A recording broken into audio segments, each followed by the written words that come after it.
The following is a presentation of the Retro Network.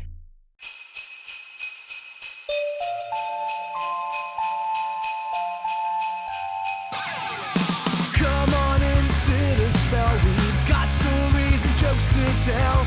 It's gonna be a great Noel. It's the Advent Calendar House.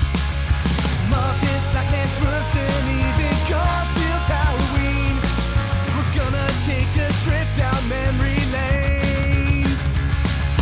Frosty, Rudolph, and a bunch you've probably never seen. It's Mike and pals that come to entertain. Turn the knob and lift the latch for fun and laughs that can't be matched. But just beware the icy patch. It's the Advent Calendar House. Welcome to the Advent Calendar House, a podcast that would also like to drive a big hole through a giant rebel flag, but for different reasons. Well, them podcast boys have run into another Scrooge Sunday, which means it's time for another take on A Christmas Carol, and for this one, we're going to tippy-toe back to 1983 for an adventure with the Dukes of Hazzard's cartoon counterparts. So join us and the Dukes on a Dickens of a Christmas. Just a couple of hard-driving roughnecks down Hazzard County way. Well, they don't want no trouble, they just want to play. I am ominous specter from the future whose whole vibe is ruined by my foghorn leghorn accent, Mike Westfall. Man, just wait. And joining me is some cowboy claiming to be the embodiment of Christmas, but he can fly, I guess, so that's cool. It's Michael DiGiovanni. Hello, DiGio. Hey, Mike. Mental note, never have the Duke serenade anyone. Noted. Thank you. And the ghost of a hillbilly who's here to remind me of the time I charged my own mother for a kiss. From the Sounds of Christmas podcast, please welcome Ken Kessler. Hi, Ken. Hi, Mike. And that was cash. So, you know. Okay, fine. Cash is king. Cash is king. Thank y'all for being here. I don't think I have ever watched this cartoon before now. I haven't really watched a lot of Dukes of Hazzard in my life, but we were living in a monoculture, so it was just inescapable for a time. 100%. I'm like you, Mike. The Dukes of Hazzard, the let's call that the mothership show. Sure. Yes. That one I was aware of and I watched. But I wasn't like a loyalist by any stretch. Right. I was aware that there was a cartoon of the Dukes, but I've never seen an episode until now, until you dragged me kicking and screaming into watching this. I was also aware of the TV show, and I did see it occasionally, but I wasn't. It wasn't part of my routine. If I happened to be home, I think it was on Fridays, maybe. I might have caught it, but I didn't care very much. And then later there was the whole Coy and Vance debacle, and I was glad I wasn't part of that. I didn't realize until we started talking about doing an episode on this cartoon that the first season of this cartoon was Coy and Vance, not Bo and Luke. Yeah, that was in the middle of all of this. We'll kind of get into that in a bit. I think I found out about this episode on a big list of Christmas Carol adaptations, and I put it on my to-do list, and then I couldn't find the thing anywhere till very recently. I decided, okay, let's watch it. What I do know about the Duke Saturday morning cartoon was that normally it was almost like wacky races where they're racing around the world for some prize money that will keep the family farm afloat.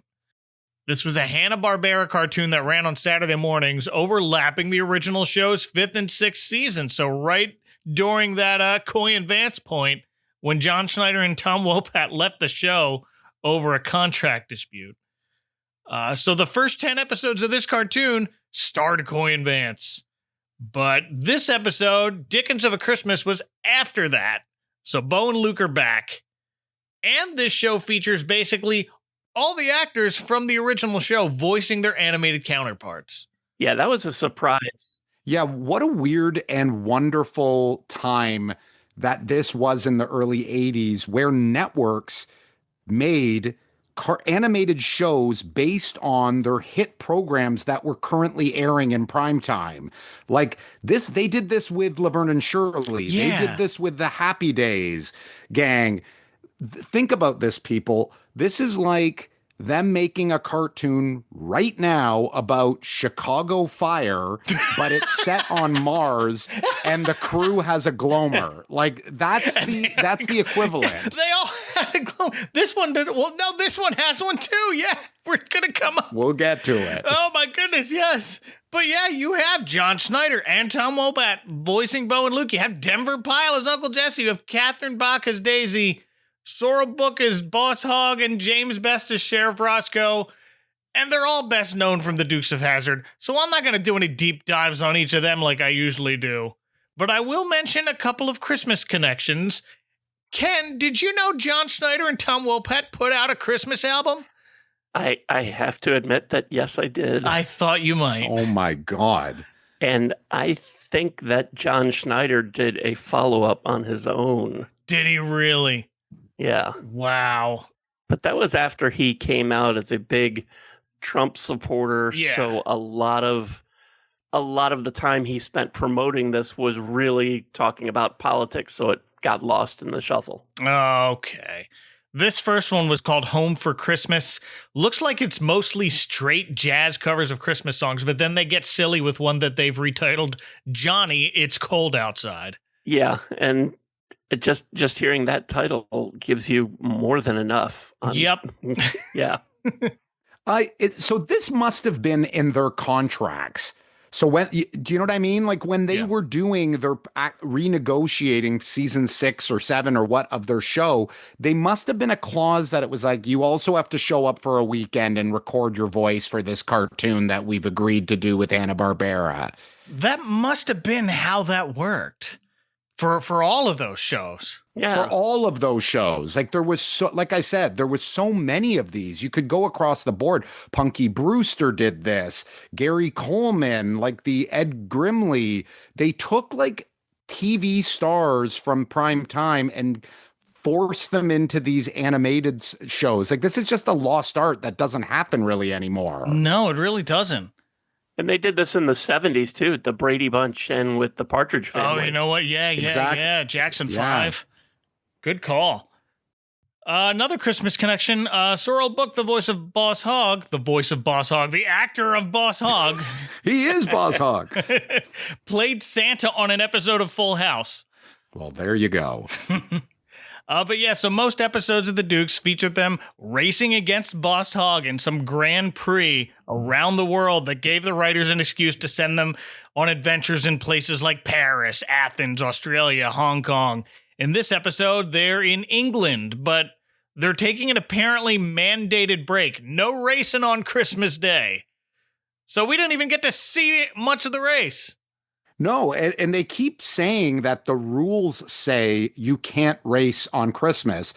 And I mean, excuse me for not understanding the lore of this cartoon, but who's making these rules? Isn't this just a contest between these two vehicles? That's what I want to know. I thought this was just sort of unfriendly agreement, like a bet. Yeah, but they never really make clear what the stakes are. The stakes are the farm. Is that what you win? That's what you win. Either they get to keep the farm afloat or Boss Hogg buys it from them, I think. Yes, sir. Bo, Luke, and Daisy are racing old Boss Hogg clear around the world. And they got to win that prize money so the boss can't foreclose on the farm. Naturally, greedy old boss wants the farm and the money all for himself, so he's been a cheating and a scheming every foot of the way. That's what I got from the intro to this cartoon. Yeah, no, it was terrible. It was a cartoon, so yeah. That's true. I'll bet your farm I can beat you around the world. That's it. It's a great farm, I've heard. What? Yep. Not as weird as the fact that this episode first aired in October. Wow. Saturday morning, October 8th, 1983 on CBS. If you want to watch this episode, well, it's apparently coming to Tubi, but it's not there yet. I found it on the Internet Archive thanks to Garbage Pail Flicks. And that whole channel is worth browsing through. Lots of fun stuff there. But let's get going with this episode. It opens with Uncle Jesse decorating his tree and wishing his family was home for Christmas. But the only one there with him right now is his pet raccoon, Smokey. Smokey. Okay, this is the Glomer thing that we were talking about. There was this impulse where they were going, okay, we've got to make the Dukes of Hazzard into a Saturday morning cartoon. And the easy answer to doing that was they had to have an animal buddy. That's just that kids like that sort of stuff. So we'll give him a raccoon, and then a dog shows up later, which we'll get to. Yeah. This is just like cartoon shorthand, right? It really is. Yeah, and they all had them, like Fonzie and the Happy Days gang, wherever they were, they were hanging out with Mr. Cool, the dog who sounded like Muttley, but he gave the thumbs up. And his little doggy, hey, I don't know. I don't remember. Yes, they did. And I remember Mork and Mindy had a cartoon, and they had a little buddy as well. It's impossible. Every one of those shows that you remember, they were accompanied by a little buddy, using air quotes, of some form, whether it was an alien, a monster, an animal, whatever. Yeah. Smokey doesn't talk. He just makes squeaky noises, provided, of course, by Frank Welker. A Christmas card from Daisy. Who else are you going to get? Right, yeah. It's been a short while since he's come up on the podcast. Last time was on Scooby-Doo, and he was just using his resting Fred voice. But Smokey has a Christmas card for Uncle Jesse from Daisy Duke, who writes, and I quote, "Whoever says Christmas means goodwill to all men apparently never met Boss Hogg." Daisy tries to take the high road throughout this whole cartoon. She reminds her cousins, ever since we was knee-high to a heifer, Uncle Jesse's taught us that Christmas is a time for kindness and charity towards all our fellow men, even Boss Hogg. So she's telling us about their latest leg of the race across the snowy English countryside, where they just pass by the boss and his driver Roscoe in their Cadillac, where they're driving with the top down. It's Christmas Eve. They're driving past fields completely covered in snow, but I think Boss Hogg wants the top down to cool off the giant pot pie he has on his lap in the back seat. Really weird intro to the character here. He's putting salt and pepper on this thing. I'm glad that you clarified that this has to be like a chicken pot pie or something. I hope it's a pot pie, because he was putting salt and pepper on it. I said, well, this has to be like a savory pie. Yeah, that threw me out, because I'm watching this and it's like, okay, it's Christmas time, so he's got a pie. So it's a pumpkin pie, a pecan pie, some kind of sweet. Wait, what's he doing now? He's putting salt and pepper. Ooh. It's like snow and below freezing outside, but the top's down. They're trying to catch up with the Dukes outside Ye Old Wayfarer's Inn, where Bo reluctantly invites them to celebrate the holiday with them, since they're not supposed to race on Christmas Day. Yeah, since the rules say there's no racing on Christmas, we'd like you and Roscoe to join a little Christmas celebration. And you too, Flash. Well, Roscoe, and here's the dog. It's Flash the dog, who was apparently on the show. Oh, the dog was on the show? I guess Roscoe had a dog? Yeah. Okay. He had a dog. A dog that wore less clothes than the dog in the cartoon. The cartoon dog's got to wear clothes. This one's wearing a hat. Walks on two legs, but he's still out of dog. Yeah. But Boss Hogg says, thanks, but no thanks, claiming he's got other special holiday plans of his own. So they drive off to a different place of lodging with cheaper rooms, Ye Old Piggy Inn. Or maybe just Pig Inn. It's the UK, so they added that little E at the end to sound fancy. A sign above the door is cut out in a pig shape and everything, but Dukes just let him drive off. Daisy's too trusting. She insists not even Boss Hogg would try and cheat on Christmas Eve, but Luke seems to know better. And he's right. The boss is 100% planning on sneaking out of town early Christmas morning, rules be darned. But his defense is weird. But boss, the rule says we can't race on Christmas Day, remember? True, but that all depends on what Christmas Day you're talking about. Tomorrow, December 25th. For you and them dukes, maybe. But I just happen to be partial to the Russian Christmas Day, which falls on January 6th. He's claiming Russian Orthodox Christmas, which he says is January 6th, but that's also wrong. It's on the 7th. I knew you would validate that. I was just waiting for it. Thanks. I was not expecting them to break out on an Orthodox Christmas reference. Or a Saturday morning kids cartoon. Right. Right. That might be the first time I've talked about it on this show. Eastern Orthodox churches still use the Julian calendar instead of the Gregorian the most of the world uses. So all the dates are currently 13 days behind ours. So while Christmas is still December 25th on the Julian calendar, it's January 7th for the rest of us. Well, Roscoe doesn't like this at all. Not so much that Boss Hogg wants to cheat, but he and the dog both want to have themselves a merry little Christmas. Roscoe tells his boss, You know what you are? You're another Scrooge. Oh, humbug. You even sound like your name was Scrooge, and my name was Bob Scratchit. You mean Bob Cratchit? Him too. Well, the boss tells Roscoe if he doesn't agree to race on Christmas morning, then his name will be Mud.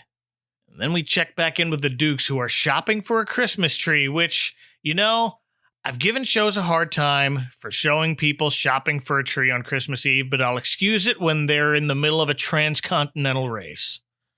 Yeah, you know what? Didn't even cross my mind this time, Mike, because I'm like, they're not from here. They've just rolled into town. And can we also note, there is no one else in this town. No, it's a ghost town on Christmas. There is not a single person.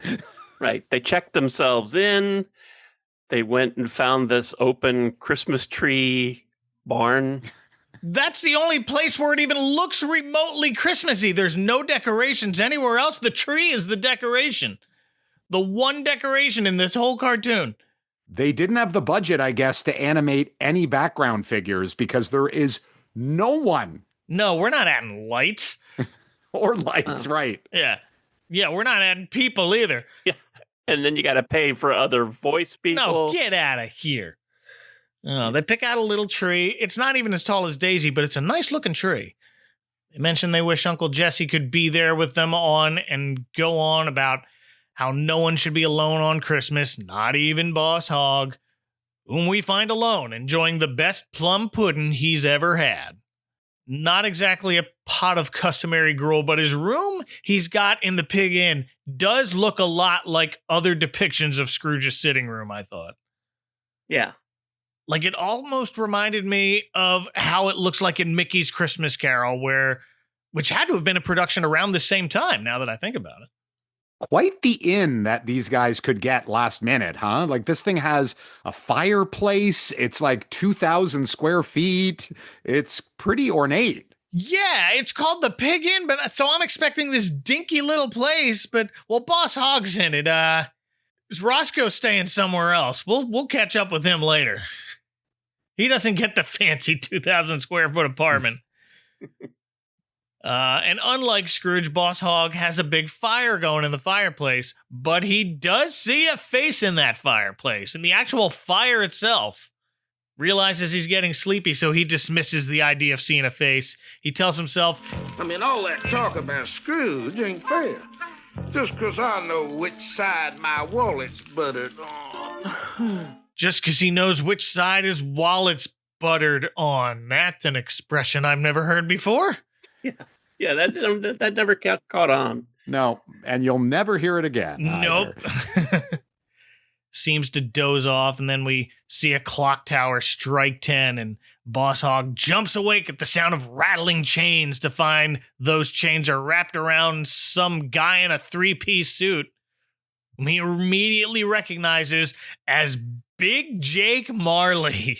What a coincidence. No, it can't be. Not Big Jake Marley, the first boss of Hazzard County. It's me, all right. The man who taught you every dirty trick in the book, and then some.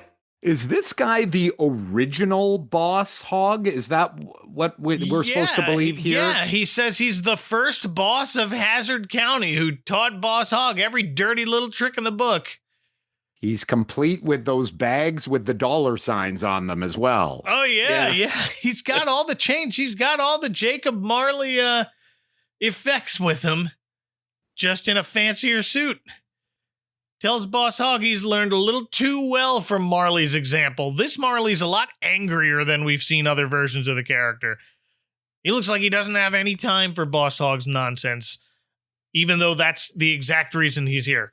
Yeah, usually Marley is here to help his old friend escape the fate that he befell. And instead, this one is just, I was waiting for him to hit him. Yeah. Yeah, it was, at one point he shouts, shut up and listen, you dipstick.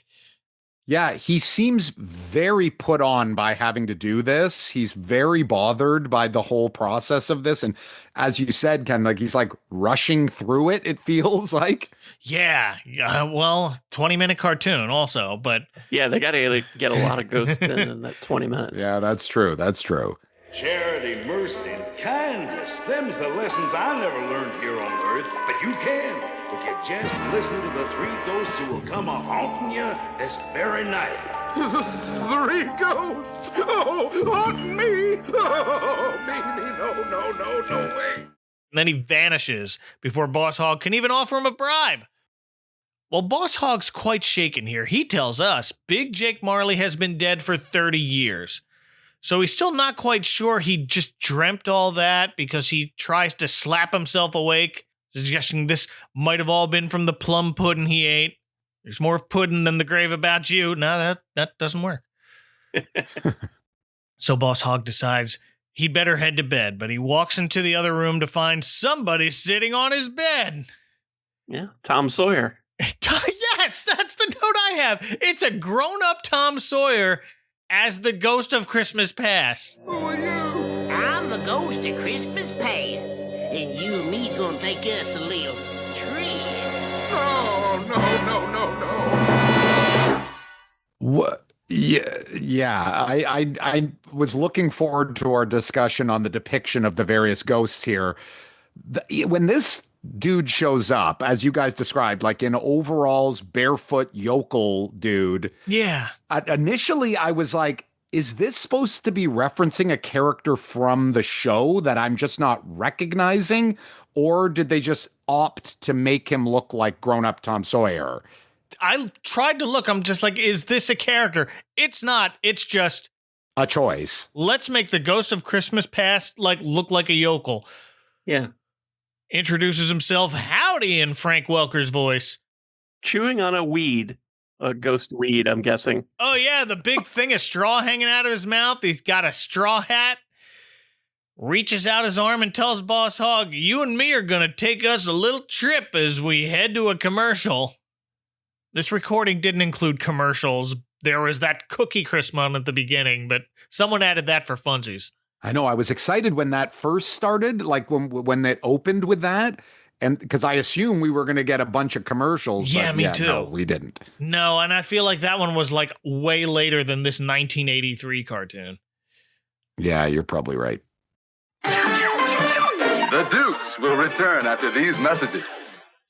Saturday, the Dukes are racing around the world with Boss Hogg hot on their tail feathers. Roscoe, you spade plane! Saturday morning. Are you tired of bloody high prices ruffling your holiday spirit? Hungry for an end to humbug deals? Then take a break from high-priced shopping at Kentucky Fried Chicken. It's a Kentucky Fried Christmas now through December 23rd. Only $5.59 for a 9-piece box and $9.29 for a 15-piece bucket. At these sale prices, you can even afford some Kentucky Fried Giving and still have some fun left, just for yourself. On the Snow in Southtown Christmas podcast, we discuss Christmas movies, Christmas music, and we have fun segments where we always talk about something weird and something fun related to Christmas on each episode. If we're tired of making fun of Michael Bublé, I might recommend Pentatonics. I'm not going to play U2 on this podcast. Thank you. He's eating ice cream and crunch taters. He's just partying, man. Thank God it's them instead of you, right? I was going to say he was rolling over in his grave, but I don't think he's dead. But well, he's still doing it. When he heard Patti LaBelle, he dug his grave and he rolled in it.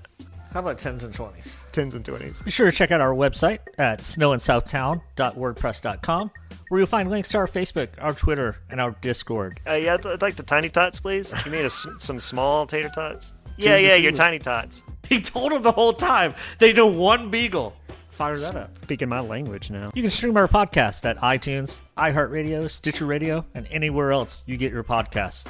It's a problematic movie. Yeah, we should pee together at least once per decade, really. He is Dallas Snow Santo because he's jingling those bells. Some jingling them bells. Jingling those bells. Look what you did, you little jerk. Check out Snow in Southtown. You won't regret it. And by won't, I mean will. And now, back to the Dukes. So we return after those messages that we didn't see as the ghost of Hicksmas Past takes Boss Hogg back to his childhood. We see the ghost grab Boss Hogg by the arm and very slowly fly toward the open window. Hogg's a big boy, so it's a tight fit. It's a pretty little pan across the snowy streets before we find ourselves in the home of little Jefferson Hogg as but a boy. Still wearing all white, but he's got the short little schoolboy knickers and high socks. He looks like Angus Young on the wrong highway. Holy crap, that's totally great call there. Yeah, I love that they just had to go, remember, everybody, this is Boss Hogg as a kid. He's only worn one outfit his entire life. Yeah. He's got a mountain of Christmas presents under his tree, and here's his mama to give him what the adult Boss Hogg identifies as his favorite present ever, a piggy bank. Give Mama a little kiss, honey. Here you are, Mama, dearest. That'll be 35 cents, please. That boy sure likes money. He does. So next, the ghost takes us to a building labeled Hazzard City Hall, which, first off, Hazzard's a town, not a city. There's a difference. But more importantly, they spell Hazzard wrong. It's supposed to have 2 Z's. So this sign is wrong twice. Maybe back in the old days, it only had 1 Z. Maybe. That's all they could afford. Yeah. But my favorite's the gargoyles outside. Did you see those? Yeah. They're these white stone lions, but their heads are replaced with dollar signs. Really enforcing that point, huh? Yeah.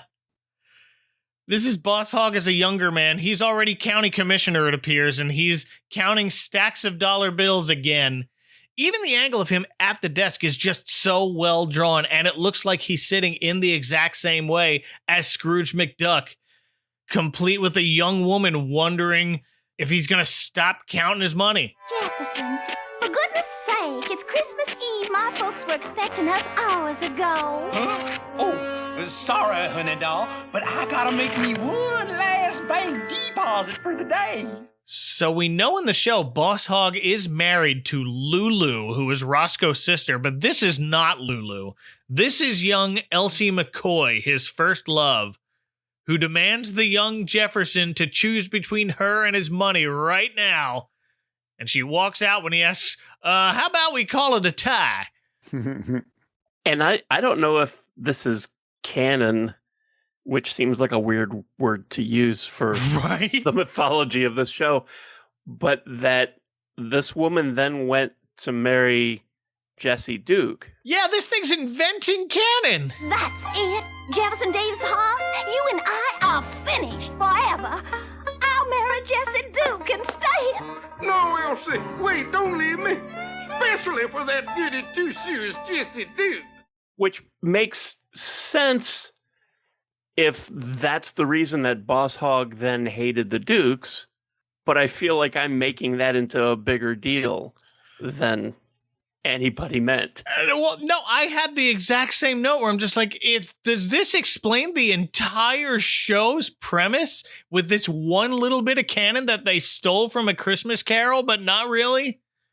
Because I don't think Uncle Jesse ever mentions his wife by name. We all know that she died unexpectedly, so this new information might explain a lot about the Dukes of Hazzard extended universe that I was expecting from this Christmas episode.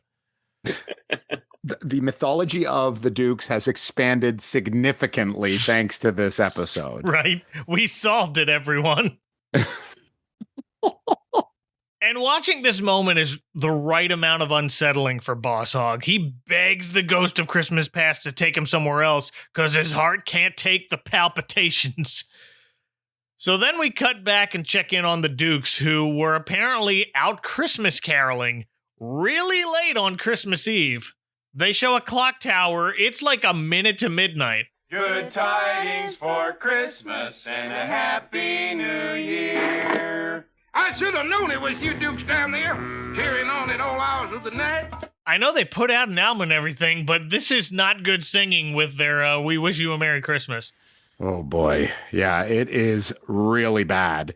And maybe this is explaining why no one is out right now, because everyone is like closing their windows and off to bed. Not just because it's Christmas Eve, but they're like, can someone shut up those three out in the street, please?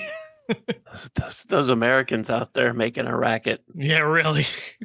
Yeah, right. While they're out there, they find Boss Hogg's Cadillac parked outside Ye Old Pig Inn, and they decide to carol outside his window and wake him up. And you know what? He's right. If it's midnight on Christmas Eve, don't come caroling outside my window. No. If Santa's already been to and left my house, you're late. Go home. They got into that moonshine. They brought some with them. That's why they can't race on Christmas, because they don't want to drive drunk. There we go. There's it solved. The story is solved. That explains it. Oh, Boss Hogg turns around to go back to bed to find another stranger has entered his bedchambers. It's the ghost of Christmas Present, but he doesn't look Christmassy at all. He's just a tall cowboy. No, don't tell me. You got it right. I'm the ghost of Christmas Present. Oh, please, no way. I gotta get my beauty sleep. Come, we're off to see some folks you know all too well. Yeah, once again, these choices... At least this time he's got shoes. Yeah, right. This one's got shoes. Yeah, there's a step up. Yeah. Yeah, this ghost of Christmas Present, I mean, he's got on a red shirt, I guess, and a little green neckerchief, but the shirt's under a bright blue vest. He's got blue pants, too, and I guess he's as tall as the door frame. But other than that, we're just taking his word for it that he's the ghost of Christmas Present. Until he touches Boss Hogg's hand and they both fly up through the chimney. And then that's the end of the ways that he looks like the ghost of Christmas Present. Even Boss Hogg comments that, can't you guys ever use the door like anybody else? He's one of them flying cowboys. Yeah, yup. He's a ghost rider in the sky. So the ghost tells Boss Hogg to look in the window of an old wooden shack nearby, and that's where Roscoe and the dog are staying. It looks like the windows are broken, the curtains are all tattered, there's no heat, and Roscoe's just shivering as he and the dog share a very meager meal of cold tea and a couple of day-old biscuits. Don't ask me where they found those, but I'd rather we'll just not, accept yeah. it. Yeah. Roscoe gives the dog his Christmas present now since they'll be racing in the morning. It's a bone, and Flash got Roscoe the same thing. Oh, well, thank you, Flash. This is the nicest and most beautiful present I ever got. Oh, well, Merry Christmas, Velvet Ears, to you, and bless us one and all. And I believe Roscoe's telling the truth when he tells the dog it's the nicest Christmas present he's ever gotten. I don't think Boss Hogg's ever gotten him anything. He won't vouch for a room, clearly. No. Unfortunately, this dog doesn't speak English, which is odd considering it's a Hanna-Barbera cartoon. But he is the closest thing we've got to a Tiny Tim, so Roscoe translates his barks for us and saying, bless us one and all. And then the ghost turns to Boss Hogg and notes that he can tell something's bothering him. And here I thought he was going to start having a change of heart. But nope. Instead, he admits he can't figure out how Roscoe fast-talked him out of the money for the tea and biscuits. So instead, the ghost flies him over to where the Dukes are staying, and they've got an entire table full of multiple different cakes. Where did they get those? I can't explain this village where they are. It's just like an anomaly. Once again, they're planning and they're making all of these like baked goods and desserts and planning for a party. Who is coming to it? I don't know. Nobody lives here, apparently. It's just a baker and like a Christmas tree salesman, and that's it. baker that's open at, like, who knows what time it was. Well, it was after midnight because that's when they were caroling out in front of... Yeah. And they don't do the whole time travel thing where Christmas present is the morning. It's still at night. I think it was around this point that I decided that I just had to let the art flow over me. Oh, yeah. That's very smart, Ken. Very smart. Yeah, they claim they're going to have a Christmas party the following day. Y'all don't have to put those cakes out now and leave them out overnight. We got guests coming, maybe. I don't know. Or maybe we're going to eat all these cakes ourselves, but we better put them out at 3 a.m. Luke asks Daisy what she's doing, and she explains she's putting together a gift basket for Boss Hogg. She is determined to be the peacemaker, which is what Christmas is supposed to be about. So good. Well, Boss Hogg is delighted by this. He asks the ghost if he can take the basket now, and the ghost warns him, don't be so grabby. Solid advice in all situations. From all of us to all of you, don't be so grabby. Those are words to live by. Oh, yeah. Yeah. Well, this is when Bo walks in, and behind him are Roscoe and the dog Flash. They've got the holiday spirit of togetherness. They understand what Christmas is all about, Charlie Brown, so Bo hands Roscoe a mug of hot cider, and Boss Hogg hates this. He thinks Roscoe's double-crossing him by fraternizing with the enemy. And here's where the ghost of Christmas present picks him up by his nightshirt and tells him, Ghost of Big Jake was right. You ain't got the brains of a summer squash. And that's the end of the Ghost of Christmas Present segment. I'm kind of disappointed. Yeah, basically this guy was like an Uber driver who just drove them over to the other inn to take a peek what was going on, and then they take off. Yeah, and then just right at the end was just like, you're dumb. Yeah, I know they had to squeeze in all the ghosts in 20 minutes, but there's no change of heart, of course, from Boss Hogg, and the ghosts don't seem to really care. No. Yeah, they seem bothered to do this. Yeah. Tired of working on Christmas. I guess so, yeah. Well, we see the clock finally strike midnight, and Boss Hogg wakes up with a start back in bed, convinced he's just dreamt all of that, until an eerie voice calls, Jefferson T. Hall. Who are you? I'm my fat little friend and the ghost of Christmas future. Oh no, they're making the ghost of Christmas yet to come talk. I don't like when they do this. Like, the one exception is Mickey's Christmas Carol, but every other time it's a mistake. But this one, though, Mike, it actually is the only of the ghosts that seems sort of to resemble the Dickens ghost. Yeah, he looks the part. He's wearing, it's a white robe instead of a black one. You can't see his face. But we can hear his face command Boss Hogg to gaze with him upon the future. So he flies through the wall of the inn, and when Boss Hogg follows, he's still corporeal, so he smashes through the wall, leaving a big Boss Hogg-shaped hole in it like the Kool-Aid Man. So we arrive in Christmas future to find the sign under Uncle Jesse's mailbox has his name crossed out and Boss Acres written in its place. And wait a minute, this is the It's a Wonderful Life future by accident. Like, I immediately thought, this is the wrong Christmas story now. You know, I wasn't sure. I was more taken that Boss Hogg is enjoying all the misery the future looks like it's bringing to the Dukes. And it just, as I love A Christmas Carol, and I'm just watching this and I'm thinking, okay, I don't know what I was expecting to happen, but previous ghosts didn't care what was going on, and this ghost does, but Boss Hogg doesn't care. In fact, he's delighted by the misery. Yeah, he's just watching the wrong story. Yeah, this ghost confirms in the future Boss Hogg finally achieves his one goal in life, to foreclose on the Duke's farm.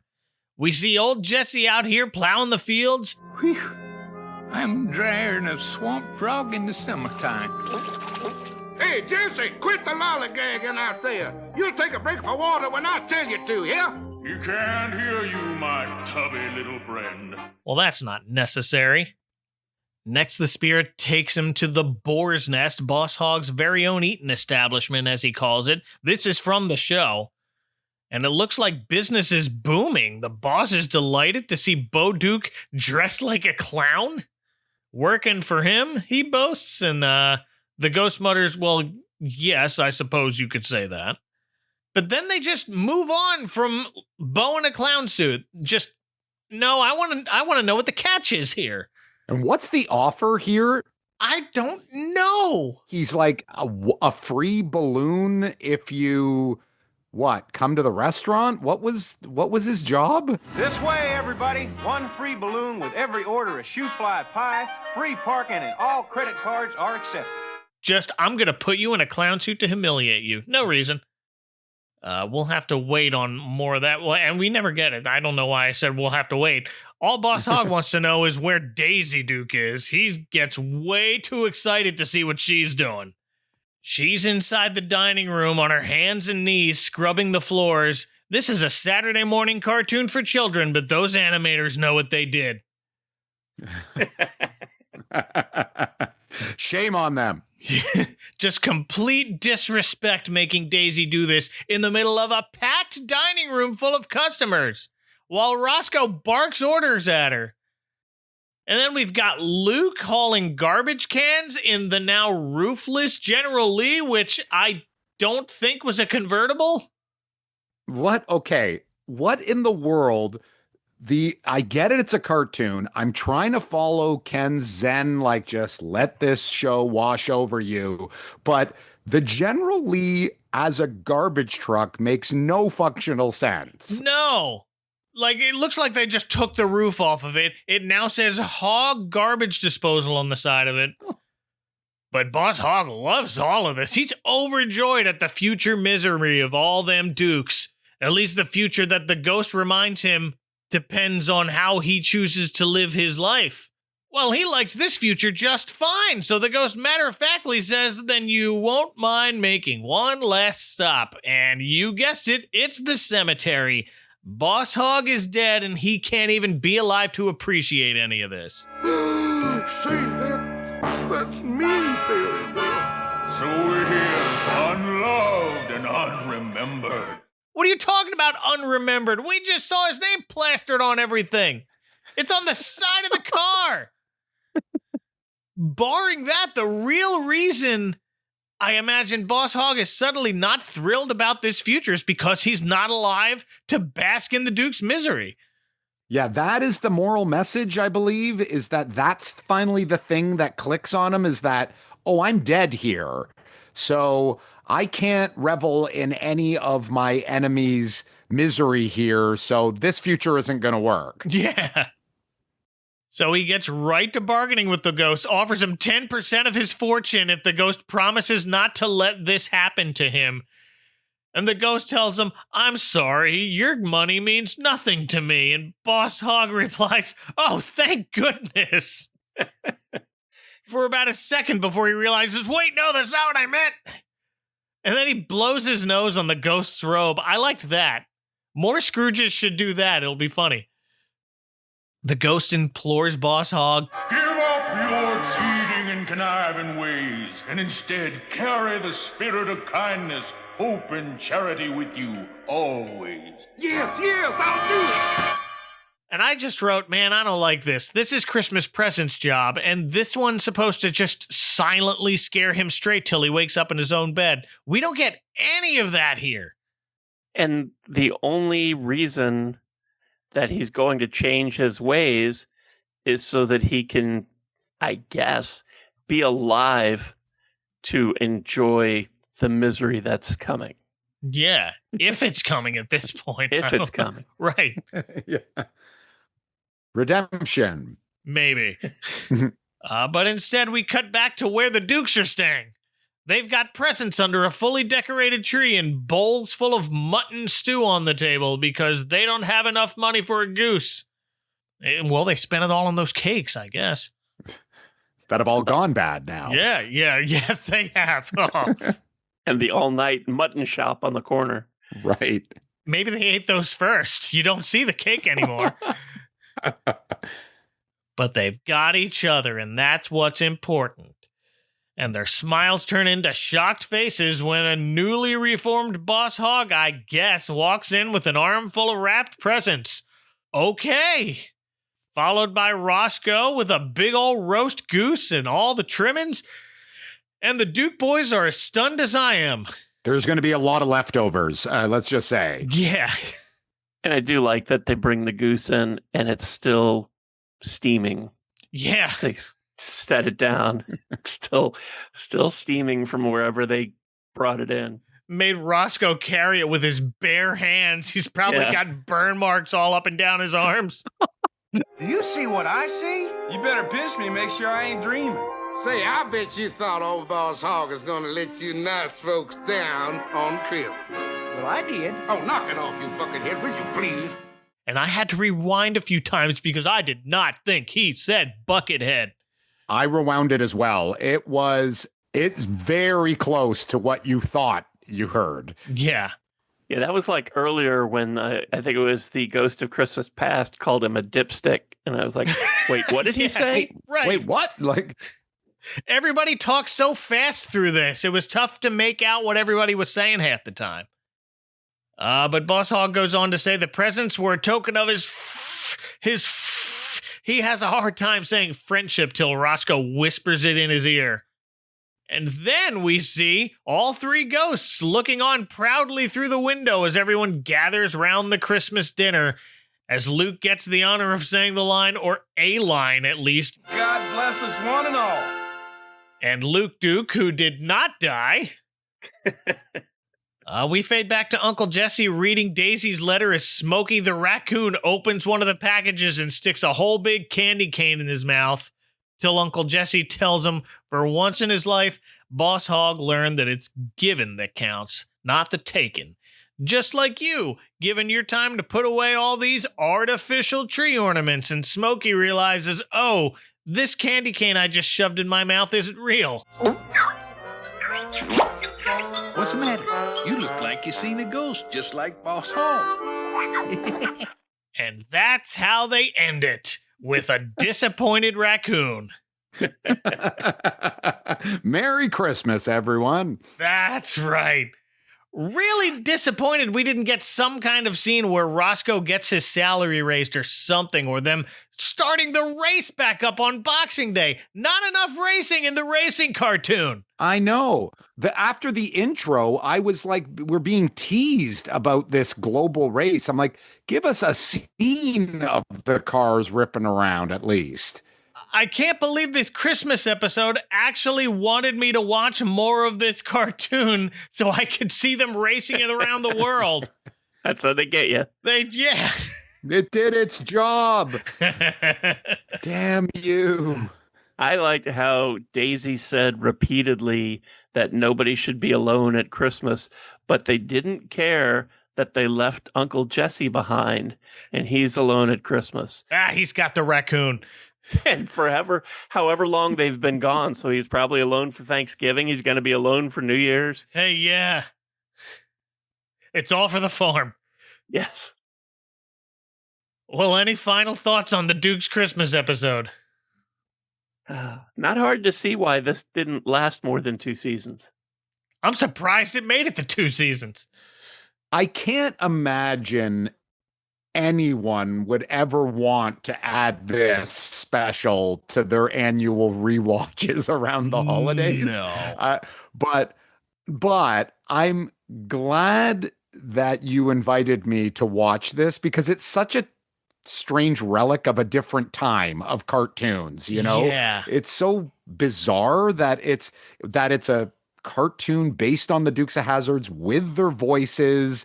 It's such a strange thing, so I'm glad I could revisit it, but it's, as far as a Christmas special goes, as far as a Christmas Carol goes, it's a sloppy mess, yo. Yeah.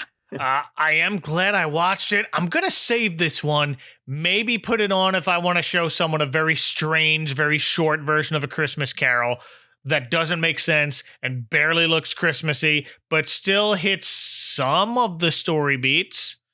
But thank you both for taking this ride with me. It was a blast. Oh, thanks for having us. It's always a pleasure, Mike. Thank you. And if people want to take you on a pot pie-filled joyride through the English countryside with the top down in December, where should they find you on the internet? Dijo.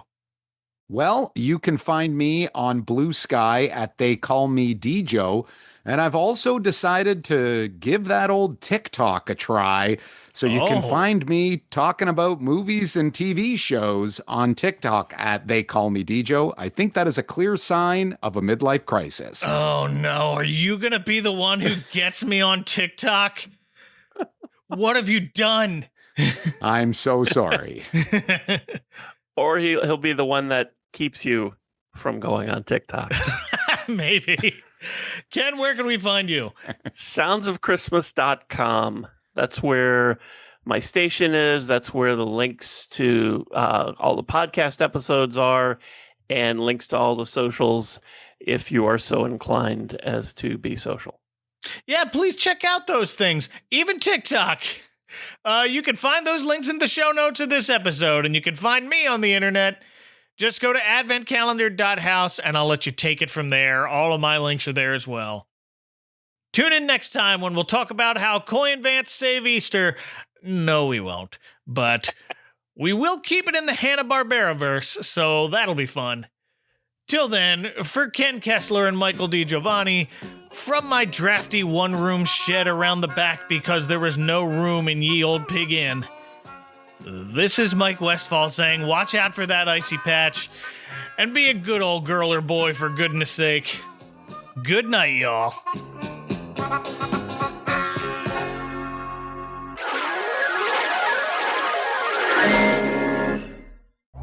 This has been a presentation of the Retro Network. Next time on the Advent Calendar House. Guess who's back? Who else? Yogi Bear. Yay! Just in time for Easter. I'm also smarter than the average Easter bunny.